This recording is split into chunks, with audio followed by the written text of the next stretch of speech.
ഒരു ചികിത്സയ്ക്ക് വേണ്ടിയായിട്ട് മുഖത്തിറക്കാം. ഇൽമുമായി ബന്ധപ്പെട്ട് മദ്രസയിലെ മക്കളെ പഠിപ്പാട്ട് മുഖത്തിറക്കാം.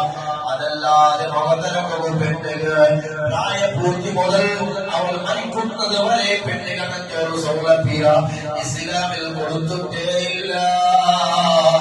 അതുകൊണ്ട് തന്നെ വളക്കുകയുടെ ഉമ്മമാര്, ഈ സദസ്സുള്ള ബാപ്പന്മാര്, ചില മുഖയില്ലാത്ത മൂക്കില്ലാത്ത ബാപ്പമാരുള്ളാര്, ചില ലജ്ജയില്ലാത്ത ബാപ്പമാരുള്ളാര്, സ്വന്തം പെണ്ണായി ഭർത്തായിട്ട് എന്തെങ്കിലും മംഗലത്തേക്ക് പോകുമ്പോ അല്ലെങ്കിൽ ടൗണിൽ പോകുമ്പോ പിന്തുണ കെട്ടുമ്പോ എല്ലാം ചെറുടെ മാപ്പിളമാര് മുഖയിടോട്ടില്ലാണ്ടാണ് ചില മാപ്പിളമാരുടെ വാദം. കാരണം എന്തേ ചന്തമേനായത് ഓടുകല്ലേ, ഈ ചന്തം പുറത്ത് കാണുന്നുണ്ട് ഓടോ ആശ ഓടോ അതിലാക